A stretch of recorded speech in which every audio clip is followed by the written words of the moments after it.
ये 3 बातें अपने दिमाग में बिठा लो, रंग से राजा बन जाओगे। आज की जो कहानी है एक कपोतक पक्षी की कहानी है। यह कहानी बहुत ही ज्ञानवर्धक और प्रेरणादायक है।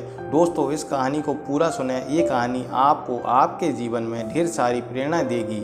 दोस्तों, यदि आप इस कहानी को गौर से सुनते हैं और इस कहानी में बताई गई बातों पर अमल करते हैं तो आप संसार में किसी भी कोने में रहें, आप कभी भी किसी भी संकट में नहीं पड़ सकते। इस कहानी में ऐसी 3 ज्ञानवर्धक बातें बताई गई हैं जिन्हें आप जरूर सुनें। दोस्तों, एक जंगल में 2 कपोतक पक्षी रहते थे। बारिश का मौसम था, रिमझिम रिमझिम पानी बरस रहा था। तब दोनों कपोतक पक्षी एक वट वृक्ष के खोखले में जाकर बैठ जाते हैं। तभी उनके पास तीसरा कपोतक पक्षी उड़ता हुआ और भीगता हुआ आता है। वह उनसे कहता है कि थोड़ी सी जगह मुझे भी दे दो, मैं बारिश में भीग रहा हूँ। लेकिन वो वट वृक्ष में के खोखले में इतनी जगह नहीं थी कि तीसरा पक्षी बैठ सके, इसलिए दोनों कपोतक पक्षी उसे मना कर देते हैं कि इस खोखले में इतनी जगह नहीं है कि हम तीनों बैठ सकें। तब वह भीगता हुआ कपोतक पक्षी कहता है कि तुम दोनों मूर्ख हो, क्या तुम्हें दिखाई नहीं देता कि मैं बारिश में भीग रहा हूँ और तुम मुझे जगह नहीं दे रहे हो। तब दोनों कपोतक पक्षी कहते हैं कि भाई, वास्तव में इस खोल में इतनी जगह नहीं है कि हम तुम्हें बिठा सकें। तब वह भीगता हुआ कपोतक पक्षी उनके ऊपर आकर बैठ जाता है। तब वह दोनों पक्षी धक्का मारकर उसे नीचे गिरा देते हैं और वह भीगता हुआ पक्षी कहता है तुम दोनों मूर्ख हो और बार बार मूर्ख मूर्ख कहकर उड़ जाता है। तब कपोतक पक्षी की पत्नी कहती है कि स्वामी, अभी जो पक्षी आया था वह हमें बार बार मूर्ख कह रहा था। आखिर मूर्ख कौन होता है, मूर्ख कैसा होता है, आप मुझे बताइए। तब कपोतक पक्षी अपनी पत्नी को एक कहानी सुनाता है कि एक नगर में एक सेठ रहता था। उस सेठ के एक पुत्र था। सेठ ने अपने पुत्र की शादी कर दी और शादी के बाद सेठ का लड़का कमाने के लिए शहर चला जाता है और सेठ के लड़के की पत्नी घर पर रहती है। एक दिन सेठ के लड़के की पत्नी पनघट पर नहाने के लिए जाती है। तभी उसके पास 3 राह चलने वाले व्यक्ति आते हैं और कहते हैं कि हम बड़ी दूर से आए हैं और हमें बहुत तगड़ी प्यास लग रही है, इसलिए आप हमें थोड़ा पानी पिला दीजिए। दोस्तों, उस वक्त उस शेर के लड़के की पत्नी के बदन पर उतने कपड़े नहीं थे कि वह बाहर आ सके। वह पूछती है तुम कौन हो? तब पहला व्यक्ति कहता है मैं एक यात्री हूँ, आप मुझे पानी पिला दीजिए। तब वह कहती है यात्री तो 2 प्रकार के होते हैं, तुम कौन से यात्री हो? वह व्यक्ति कोई जवाब नहीं दे पाता। तब दूसरा व्यक्ति कहता है मैं अनपढ़ गंवार हूँ, आप मुझे पानी पिला दीजिए। तब वह कहती है अनपढ़ गंवार तो सिर्फ 2 होते हैं, तुम कौन से अनपढ़ गंवार हो?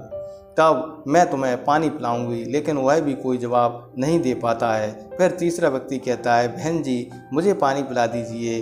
तब वह शेर की लड़की की पत्नी कहती है तुम कौन हो, तुम बताओ, यदि तुमने सही बता दिया तो मैं तुम्हें ज़रूर पानी पिला दूंगी। वह कहता है मैं मूर्ख हूँ, आप मुझे पानी पिला दीजिए।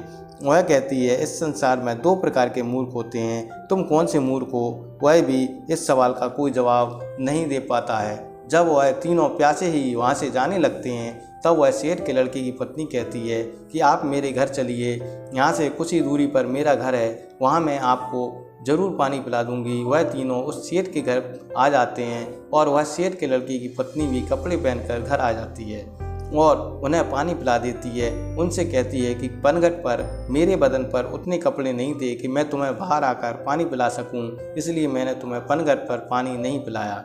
और इतने कठिन प्रश्न पूछे तीनों राहगीर पानी पीकर चले जाते हैं। यह देखकर सेठ सोचने लगता है कि मेरा लड़का बाहर गया है और मेरी बहू जाने किन किन पराए मर्दों से मिल रही है और उन्हें घर पर लेकर आ रही है। मेरी बहू बदचलन हो गई है। यदि किसी को कोई बीमारी लग जाए तो उसका समय पहले इलाज करना ज़रूरी है, नहीं तो वह बीमारी बढ़ जाती है। मेरी बहू बदचलन हो गई है, इसका क्या इलाज किया जाए? अब वह सोचता है कि क्यों ना इसका उपचार राजा से कराया जाए। यह सोचकर वह राजा के पास जाता है और उसे सारी घटना सुना देता है। राजा अपने सैनिकों से कहता है कि जाओ और शेर की बहू को दरबार में हाजिर करो। जब सैनिक उस शेर की बहू को लेने उसके घर जाते हैं तब वह उन सैनिकों से कहती है कि पहले तुम राजा से पूछ कर आओ कि उन्होंने मुझे किस रूप में बुलाया है, बेटी के रूप में बुलाया है, बहू के रूप में बुलाया है या माँ के रूप में बुलाया है।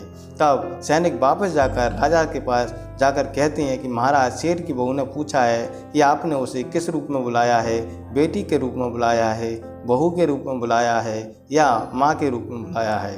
तब राजा सोच में पड़ जाता है कि मैं उसे किस रूप में बुलाऊं। तब राजा अपने मंत्रियों से सलाह करता है। उसके मंत्री कहते हैं कि महाराज, सेठ हमारे नगर का सेठ है, वह इस सेठ की बहू है तो हमारी भी बहू हुई, इसलिए उसे बहू के रूप में बुलाना चाहिए। तब राजा अपने सैनिकों से कहता है कि पालकी लेकर जाओ और बहू के रूप में लेकर आओ।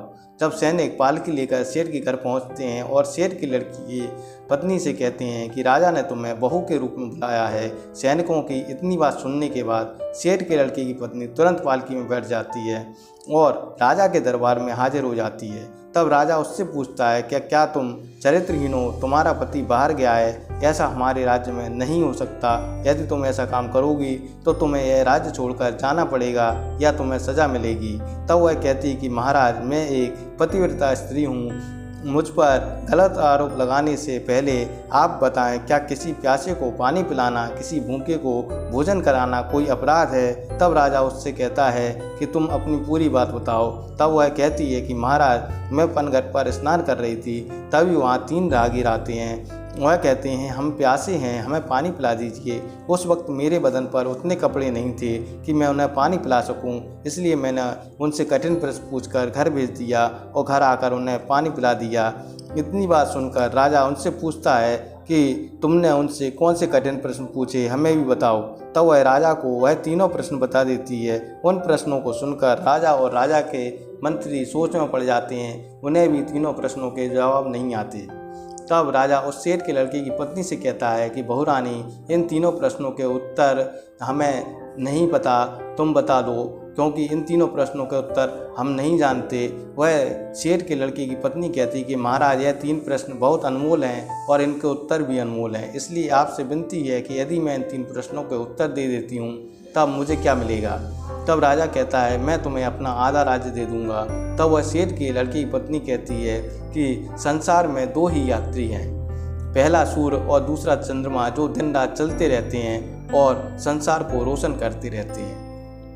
दूसरा, अनपढ़ और गंवार 2 चीज़ें हैं, अन्न और पानी, जो हर किसी के साथ रहते हैं, चाहे वह विद्वान हो चाहे वह मूर्ख हो। यही सबसे बड़े अनपढ़ और गंवार हैं, जो आदमी को भी वही स्वाद देते हैं और विद्वान को भी वही स्वाद देते हैं। तीसरा सवाल, मूर्ख भी 2 प्रकार के होते हैं। पहला मूर्ख जो मेरा ससुर है, जो अपने घर की बात किसी दूसरे से आकर कहता है, वही सबसे बड़ा मूर्ख होता है।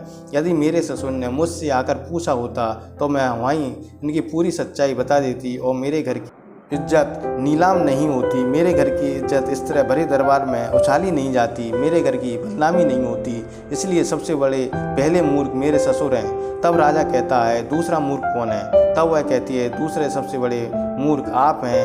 एक राजा को बिना सोचे समझे कोई फैसला नहीं लेना चाहिए।